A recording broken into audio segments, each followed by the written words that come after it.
ప్రభువైన యేసుక్రీస్తు నామములో మీ అందరికీ నా హృదయపూర్వకమైనటువంటి నిండు వందనాలు తెలియబరుస్తున్నాను. దేవుడు మీకు తోడై ఉండును గాక. ఆమేన్.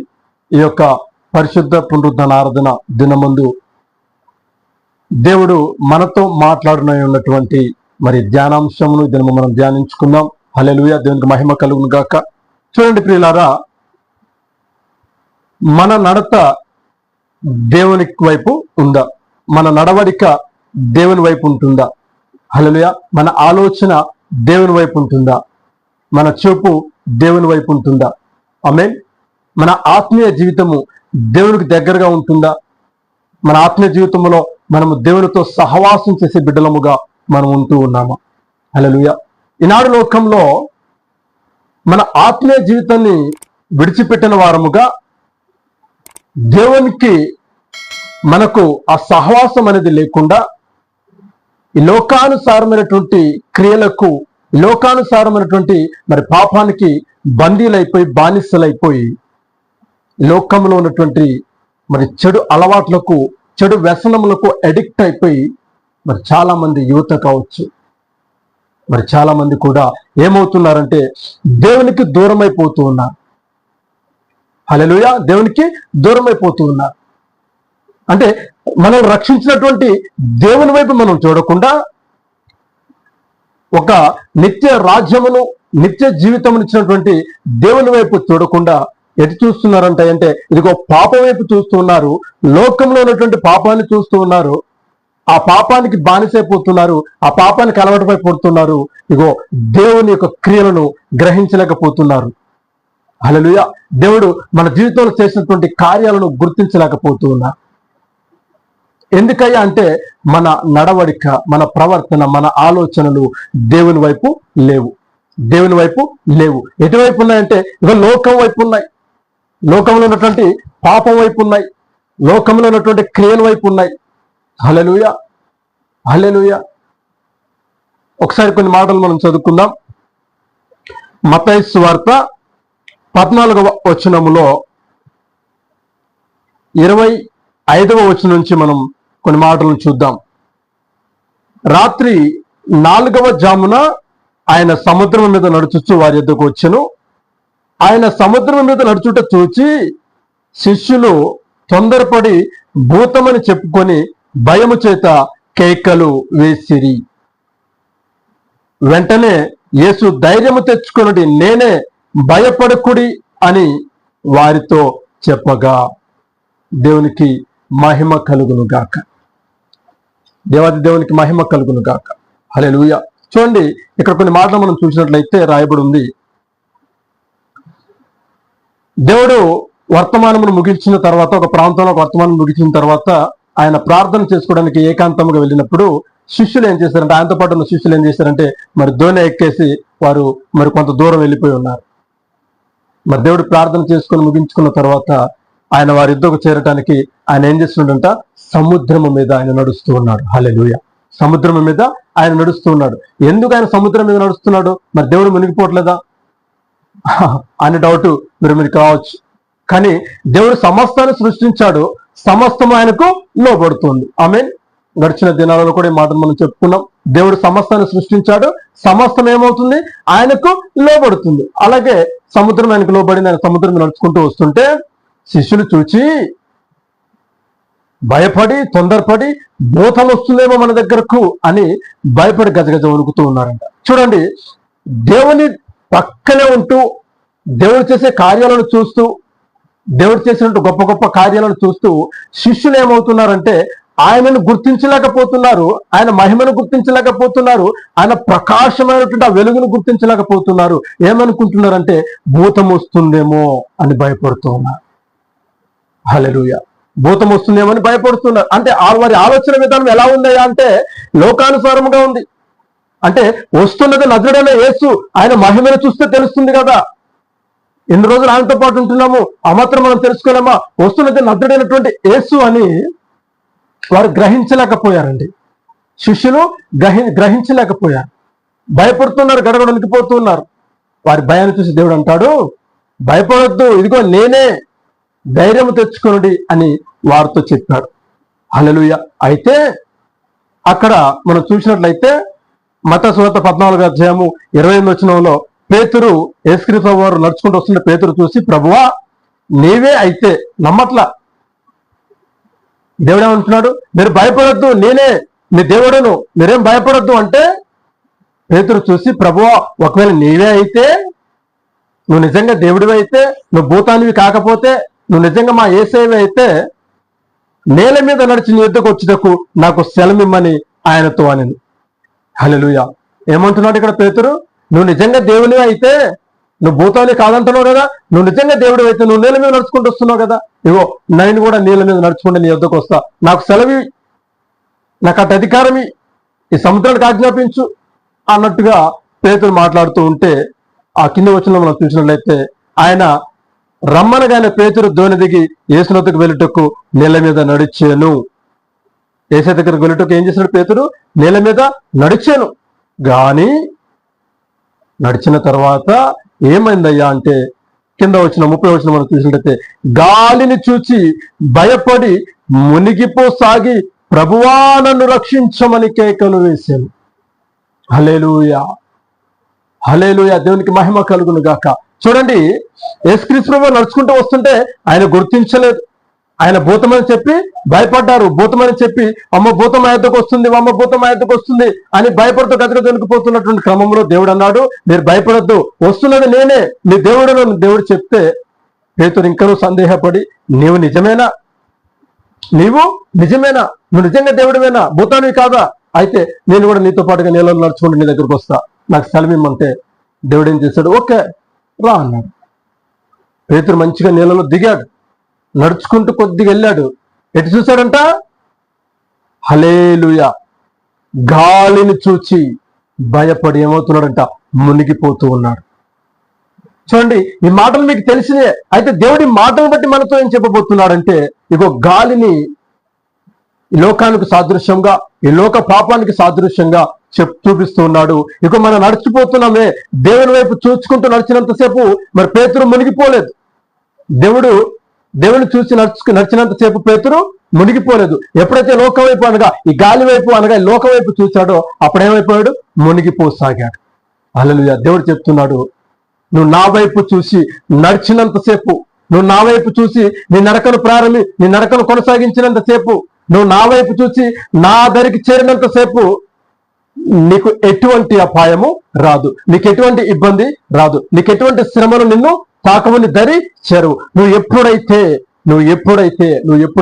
ఇగో లోకం వైపు చూస్తావో, ఇగో గాలి అనే లోకం వైపు చూస్తావో, హల్లెలూయా, ఈ లోకంలో ఉన్నటువంటి క్రియలను చూస్తావో, ఈ లోకంలో ఉన్నటువంటి పాపాన్ని చూస్తావో, అప్పుడు నువ్వేం చేస్తావంటే నువ్వు మునిగిపోతావు. నువ్వు ఏ పాపాన్ని చూస్తే ఆ పాపంలో మునిగిపోతావు, ఏ శ్రమను చూసి నువ్వు కునిగిపోతావు, ఆ శ్రమలో నువ్వు మునిగిపోతావు. కానీ దేవుడు ఏమంటున్నాడు, నా వైపు చూసి నువ్వు నడువు, ఇక నీ నడక స్థిరపరచబడుతుంది, నీ మనసును స్థిరపరచబడుతుంది, నీ ఆలోచనలు స్థిరపరచబడతాయి, నీ ఆత్మీయ జీవితంలో నీవు స్థిరపరచబడతావు అని దేవుడు చెప్తూ ఉన్నాడు. హల్లెలూయా. మనం ఎవరి వైపు చూడాలా? మన జీవితంలో, మన ఆత్మీయ జీవితంలో మనము స్థిరముగా ఉండాలంటే మనము దేవుని వైపు చూచిన వారముగా ఉండాలి. ఆమేన్. మనం ఏముండాలండి? దేవుని వైపు చూచిన వారముగా మనం ఉండాలి. మన ఆలోచనలు, మన ప్రవర్తన, మన నడక అన్నీ కూడా దేవునికి ఇష్టమైనదిగా ఉండాలి. ఆమేన్. హల్లెలూయా. అప్పుడు దేవుడు మనలను స్థిరపరుస్తాడు. మన నడవడికను ఆయన స్థిరపరుచాడు. మన నడవడికను దేవుడు స్థిరపరుస్తాడు. పేతురు దేవుని మాటకు లోబడి నడిచాడు, కానీ గాలిని చూసి భయపడ్డాడు. హల్లెలూయా. ఈ రోజుల్లో చాలా మంది క్రైస్తవులు కూడా దేవుని చూస్తున్నారు, స్థిరముగా వారి నడకను ప్రారంభిస్తున్నారు, అనగా వారి ఆత్మీయ జీవితాన్ని మరి స్థిరముగా దేవుని పాదాల చెంత కనిపెట్టుకొని వారు నడుస్తున్నారు. అయితే ఒక శ్రమ వచ్చినప్పుడు, ఒక చిన్న బాధ కలిగినప్పుడు, ఒక చిన్న ఇబ్బంది కలిగినప్పుడు ఆ ఇబ్బందిని చూసి ఆ ఇబ్బందులను మునిగిపోతున్నారు, ఆ ఇబ్బందులను కొట్టుకుపోతున్నారు, ఆ శ్రమలను మునిగిపోతున్నారు, ఆ శ్రమల బంధకంలో చిక్కుపడిపోతూ ఉన్నారు. హల్లెలూయా. ఆ శ్రమలను చూసి ఇక దేవుని వైపు నడవడానికి వారు ఇష్టపడట్లేదు. ఆ శ్రమను చూసి దేవుని వైపు రావడానికి వారికి తగిన బలము వారి దగ్గర ఉండట్లేదు. హల్లెలూయా, హల్లెలూయా. దేవునికి మహిమ కలుగును గాక. ఒక శ్రమ వచ్చినప్పుడు, ఈ శ్రమ వచ్చిందా ప్రభువా, ఒకసారి నన్ను జ్ఞాపకం చేసుకున్నాయన, ఈ శ్రమ నుంచి నన్ను విడిపించయా. ఇగో నేను నీ సన్నిధానంలో స్థిరముగా ఉండాలి, నిన్ను సన్నిధానంలో స్థిరముగా నడవాలి, నీ వైపు నేను నడవాలి ప్రభువా, నన్ను జ్ఞాపకం చేసుకునే ఈ శ్రమల బంధకం నుంచి నన్ను విడిపించు ప్రభువా అని నువ్వు దేవుని వైపు చూసినట్లయితే, ఇగో దేవుని పాదాల చెంత నువ్వు చేరినట్లయితే, ఆయన సన్నిధానంలో చేరి మొరపెట్టినట్లయితే నీకు కలిగినటువంటి శ్రమను దేవుడు నీ నుండి శాశ్వతంగా దూరపరుస్తాడు. ఆమేన్. దేవుడు నీకు శాశ్వతంగా దానిని దూరపరుస్తాడు. హల్లెలూయా. చాలా మంది అంటారు, అన్న నేను దేవుని వైపు చూస్తున్నాం కదా, దేవుడి వైపు నడుస్తున్నాం కదా, దేవుడు మమ్మల్ని రక్షించాడు కదా, మా జీవితాన్ని మార్చుకున్నాం కదా, దేవుడి వైపు చూస్తున్నాం కదా, మరలా మాకు ఈ శ్రమలు ఎందుకు, మరలా మాకు ఈ శోధనలు ఎందుకు? హల్లెలూయా, హల్లెలూయా. చాలా తెలివిగా మరి ప్రశ్నలు అడుగుతూ ఉంటారు. ఇక్కడ చూసినట్టయితే ఒక చిన్న మాట మనం జ్ఞాపకం చేసుకున్నాం. దేవుడు అబ్రహామును పిలిచి దేవుడు అబ్రహామును ఆశీర్వదించాడు, అబ్రహాముగా ఆశీర్వదించాడు. మరి సంతానముకు నువ్వే తండ్రిగా ఉంటావు, సమస్తం నీకు అప్పగిచ్చేస్తున్నా, ఇస్రాయేలుతో సంతానమును ఆకాశ నక్షత్రంతో ఉన్నటువంటి సంతానం నీకు ఇస్తాను అని దేవుడు ఏదైతే వాగ్దానం చేస్తాడో ఆ రీతిగా అబ్రహాముకి ఇచ్చేశాడు. తన వృద్ధాప్యం ముందు కుమారుని ఇస్తానన్నాడు, కుమారుని ఇచ్చాడు. హల్లెలూయా, హల్లెలూయా. అంటే దేవుడు ఏదైతే చెప్పాడో అది అబ్రహాము జీవితంలో జరిగించాడు. అయితే కుమారుని ఇచ్చాడు. ఇస్సాకుని ఇచ్చిన తర్వాత దేవుడు ఒక చిన్న పరీక్ష పెట్టాడు. నేను అబ్రహాముకి ఇవన్నీ ఇచ్చాను, ఎంతవరకు నాలో నమ్మకంగా ఉంటున్నాడు? దేవుడు అబ్రహాం గారు దేవుని మాటకు లోబడే వ్యక్తి అని దేవుడికి తెలుసు, నమ్మకమైనటువంటి వ్యక్తి అని దేవుడికి తెలుసు. అంటే నేను ఇవన్నీ ఇచ్చాను కాబట్టి నమ్మకంగా ఉన్నాడేమో, ఒక చిన్న పరీక్ష పెడదాం అనుకున్నాడేమో. ఆ దేవుడు అబ్రహామును పిలిచి, అబ్రహమా, ఇగో నీకు ఒక్కడే ఉన్నటువంటి నీ కుమారుని నాకు బలిగా అర్పించు, నీకు ఒక్కడే ఉన్నటువంటి కుమారుని నాకు బలిగా అర్పించు అనగానే మరి అబ్రహాం ఏమన్నాడు? దేవుని మాటను అంగీకరించాడు, తీసుకొని వెళ్ళిపోయాడు. హల్లెలూయా. దేవుని మాటను అంగీకరించాడు, తీసుకొని వెళ్ళిపోయాడు. బలి అర్పించబోతుండగా దేవుడు మరలా అడ్డుకున్నాడు. ఆయన పరీక్ష పెట్టాడండి, ఆయనకు చిన్న పరీక్ష పెట్టాడు. అబ్రహాముకు కూడా తెలిసి ఉండొచ్చు, దేవుడిచ్చిన వాగ్దాన పుత్రుడు, దేవుడు ఎలా తీసుకుంటాడు ఏమో, అడిగాడు కదా, ఇచ్చేద్దాం అనుకున్నాడు, వెళ్ళాడు. ఆ ఇస్సాకు కూడా లోబడ్డాడు, తండ్రి మాటకు లోబడ్డాడు. ఆ బలికి సిద్ధపరిచినప్పుడు దేవుడు మరలా ఆపి ఆ చిన్నవాడిని ఏం చేయకని చెప్పి దేవుడు మరి అబ్రహాంతో చెప్తాడు. ఎందుకు ఈ పరీక్ష పెట్టాడంటే అబ్రహాం ఈ పరీక్షలో నెగ్గగలడా? కుమారుని ఇచ్చాను కదా, ఆ ప్రేమలో నన్ను మర్చిపోయాడా? నా మార్గాన్ని మర్చిపోయాడా? నా మాటలను మర్చిపోయాడా? నా ఆజ్ఞలను మర్చిపోయాడా అని దేవుడు ఒక చిన్న పరీక్ష పెట్టాడు. ఆ పరీక్షలో అబ్రహాం నెగ్గాడు. అలాగే నీవు దేవునిలో ఆత్మీయంగా నువ్వు ఉన్నావు, దేవుని ఆత్మీయంగా స్థిరపరచబడ్డావు, దేవుని వైపు నువ్వు నడుస్తూ ఉన్నావు. అయితే దేవుడు ఒక చిన్న పరీక్ష పెట్టాడు. నువ్వు ఆత్మీయంలో స్థిరంగా ఉన్నావా? అంటే ఏదైనా శ్రమ కలిగితే ఈ స్థిరత్వం నుంచి తప్పిపోతావా? ఏదైనా చిన్న శ్రమ కలిగితే దేవుని యొక్క మార్గం నుంచి నువ్వు తప్పిపోతావా అని ఒక చిన్న శ్రమను నీకు కలిగి చేసినప్పుడు నువ్వు తప్పిపోతే నువ్వు దేవునిలో శ్రమ కలిగినట్లు. అంటే నీకు ఏ ఇబ్బందులు కలగకపోతే నువ్వు దేవునితో ఉంటావు, ఏదైనా ఇబ్బంది కలిగితే దేవుని నువ్వు మర్చిపోతావు. హల్లెలూయా, హల్లెలూయా. అది నిస్థిరమైన జీవితమా? అది నిస్థిరమైన జీవితమా? అంటే దేవుడిని ఆశీర్వదిస్తేనే దేవుడు నీకు. ఒకవేళ దేవుడిని ఆశీర్వదించకపోతే దేవునికి అవసరం లేదు. హల్లెలూయా, హల్లెలూయా, హల్లెలూయా. ఈరోజు చాలా మంది ఆశీర్వాదాల కొరకే సంఘానికి వచ్చే వాళ్ళు ఉన్నారు, ఆశీర్వాదాల కొరకే దేవుని ఆశ్రయించేవారు చాలా మంది ఉన్నారు. అయితే మనము ఆశీర్వాదాల కోసం కాదండి, ఆత్మీయ జీవితం కొరకు, ఒక స్థిరమైన జీవితం కొరకు, ఆయన రాకడలో లేవనెత్తబడుటకు, పరలోకంలో మనకు ఒక గృహము కట్టుకున్నటకు మాత్రమే మనము వేగిరపడిన వారముగా ఉండాలి. అట్టి విధముగా ఆసక్తి కలిగిన వారముగా మనం ఉండాలి. హల్లెలూయా. ఒకవేళ నీకు రోగమే ఉండొచ్చు, శ్రమలో ఉండొచ్చు, ఆయన నువ్వు దేవుని నమ్మి విశ్వసించినట్లయితే ఆ శ్రమలలో ఆ రోగంలో నువ్వు మరణిస్తే ఎక్కడ ఉంటావు అంటే నువ్వు పరలోక రాజ్యంలో చేరుతావు. ఒకవేళ నీకు స్వస్థత కలిగి నువ్వు పాపంలో పడితే పరలోక రాజ్యంలో నువ్వు చేరవు. దేవుని నిన్ను స్వస్థపరిచాడు, నువ్వు పాపంలో పడిపోయావు, నువ్వు మరణించిన తర్వాత ఎక్కడున్నావు అంటే నరకంలో ఉన్నావు. అదే నువ్వు రోగంలో ఉన్నప్పుడు దేవుని నువ్వు స్వస్థపరచకపోయినా నువ్వు దేవుని విశ్వాసాన్ని కనపరిస్తే ఇదిగో తగిన సమయంలో దేవుని నిన్ను పరలోక రాజ్యానికి చేర్చుకుంటావు. ఇక దానికోసం మనం ప్రయాసపడాలండి, దానికోసం మనం నడవడికి ఉండాలి. మనం ఆ రీతిగా మనం పరిగెత్తే బిడ్డలముగా ఉండాలి.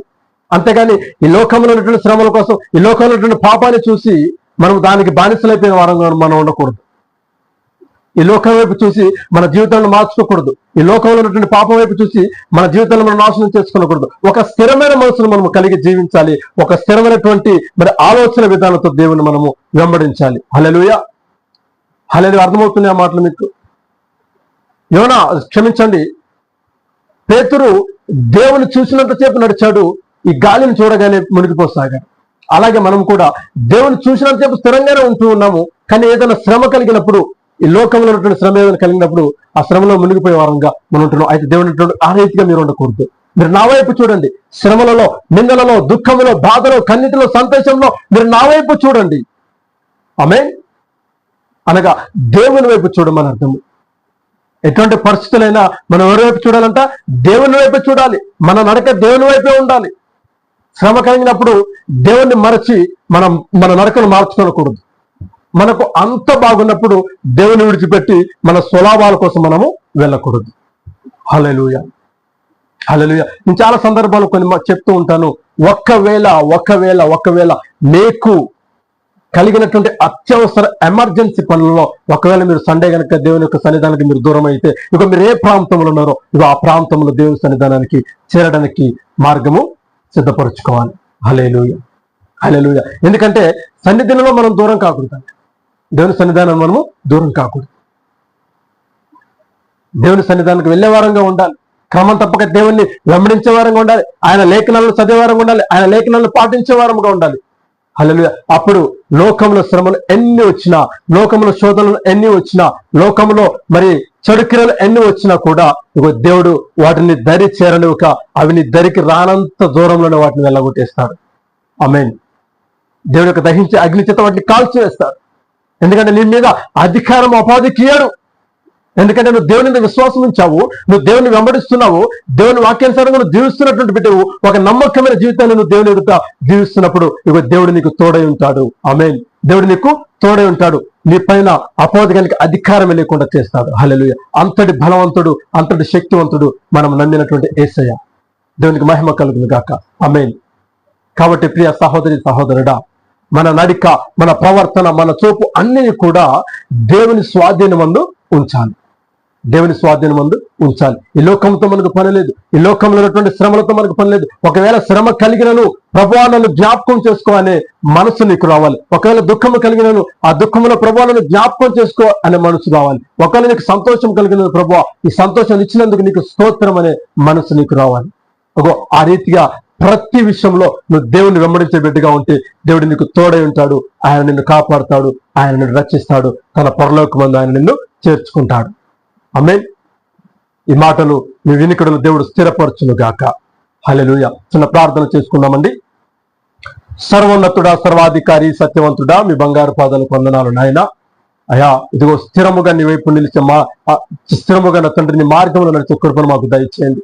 అయా నీ మాటలను తండ్రి మా వెనుకలలో స్థిరపరచమని అడుగుతున్న దినము ఈ మాటలు ఎంతమంది బిడ్డలు వింటూ ఉన్నారో ప్రతి ఒక్కరిని మీరు జ్ఞాపకం చేసుకొని అయా మీ హృదయాంతరంగంలో తండ్రి ప్రతి ఒక్కరికి నా తండ్రి ప్రభావ వారి యొక్క హృదయాంతరంగంలో తండ్రి వారిని ఆహ్వానించుకునే కృపను ప్రతి ఒక్కరికి దయచేయండి.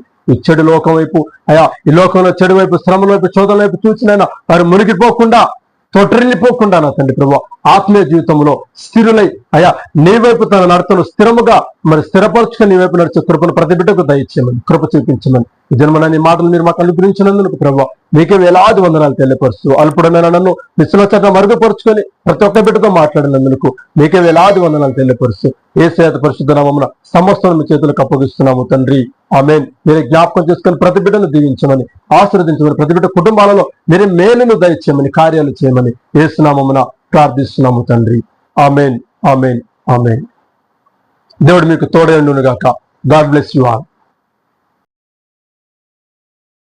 నందు ప్రియులకు నా యొక్క హృదయపూర్వకమైనటువంటి నిండు వందనాలు.